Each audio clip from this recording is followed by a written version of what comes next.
મિત્રો સ્વાગત છે તમારું અમારી વરસાદી અપડેટ ચેનલમાં। તો આજે આપણે જોઈશું કે કયા કયા જિલ્લાઓમાં વરસાદ પડવાની સંભાવના છે અને તેમજ આવનારા સમયમાં ક્યારેક ગુજરાતમાં ચોમાસું આગળ વધશે અને અત્યારે હાલમાં કઈ કઈ જગ્યાએ વરસાદ પડવાની સંભાવના છે। જેમ કે રાત્રિના સમયે 27 તારીખે ખાસ કરીને ગાંધીનગર અને અહેમદાબાદ, બયાદ, લાવડા, ગોધાર, પછી બાસાવાડા, સરદારપુર, નાગડા, આ બધા વિસ્તારોમાં વરસાદ પડવાની સંભાવના છે। જેમ કે દક્ષિણ ગુજરાતથી લઈને આ બધા વિસ્તારોમાં વરસાદ પડશે અત્યારે સંભાવના છે।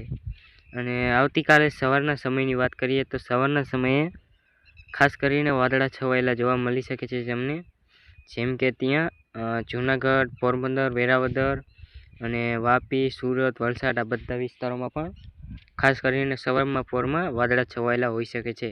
પણ તે પહેલાં તમે નીચે જોઈ શકો છો કે અરબી સમુદ્ર અને બંગાળની ખાડીની પાસમાં એક જથ્થો આવી રહ્યો હતો। તે તમે અહીંયા જોઈ શકો છો કે આવડો મોટો જથ્થો છે જે સીધી જ ગુજરાત તરફ આવવાનો છે। પણ તે પહેલાં આપણે 28 તારીખની બપોરના સમયની વાત કરીએ તો ખાસ કરીને 4-5 વાગ્યાના આડાગાળાના સમયે ખાસ કરીને મોરબી, જામનગર, કાલાવાડ, રાજકોટ, પોરબંદર, માંડવીનાર, ઉપલેટા, પછી ધારી, અમરેલી, રાજુલા, મહુવા, પાલીતાણા, ભાવનગર, અલંગ, ધોલેરા, ખંભાત, નાડીડા, ખંભાત, ભરૂચ, સુરત, વલસાડ આ બધા વિસ્તારોમાં કાલે સાંજના સમયે એટલે કે 28 તારીખે સાંજના સમયે વરસાદ પડવાની સંભાવના છે।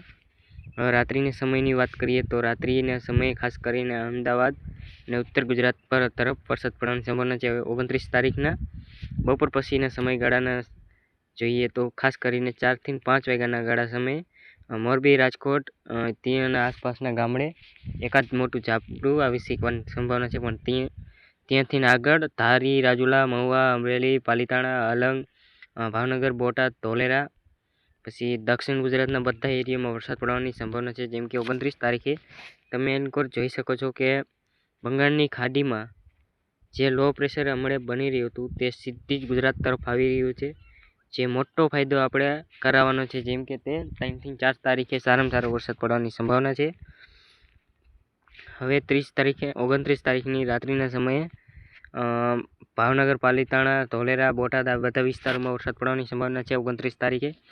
30 તારીખના બપોર પછીની સમયની વાત કરીએ જેમ કે 4 થી 5 વાગ્યાના આડાગાળાના સમયે જેમ કે સુરત, વડોદરા, વાયરા, નવસારી, વલસાડ, વાપી, ભરૂચ, રાજપીપળા, ડેડિયાપાડા, વડોદરા, ખંભાત, નેડિયાદ, અહેમદાબાદ, ધોલેરા, ભાવનગર, પાલીતાણા, અલંગ, મહુવા, રાજુલા, અમરેલી, ધારી, કોડીનાર, વેરાવદર, જૂનાગઢ અને ખાસ કરીને મોરબીના તરફ પણ એકાદ મોટું ઝાપટું આવવાની સંભાવના છે 30 તારીખે।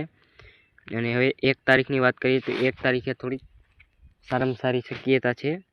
જેમ કે બપોર પછીના સમયગાળાના સમયે જોઈએ તો મોરબી, રાજકોટ, કાલાવાડ, જામનગર, ખંભાત ખાસ કરીને આખા સૌરાષ્ટ્રમાં તમે જોઈ શકો છો કે આટલો વિસ્તારોમાં વરસાદ પડવાની સંભાવના છે।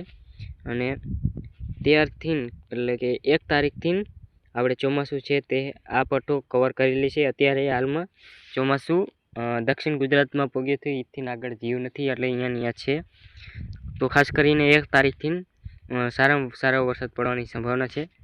જેમ કે તમે જોઈ શકો છો કે આવી રીતે આપણે સારામાં સારો વરસાદ પડવાની સંભાવના છે। 2 તારીખની વાત કરીએ તો 2 તારીખે તમે નીચે જોઈ શકો છો કે એક સિસ્ટમ બનેલી છે અને આ બાજુ જુઓ તો તમે એક સિસ્ટમ બનીને હાલી આવે છે જે ગુજરાત તરફ જ આવવાની છે।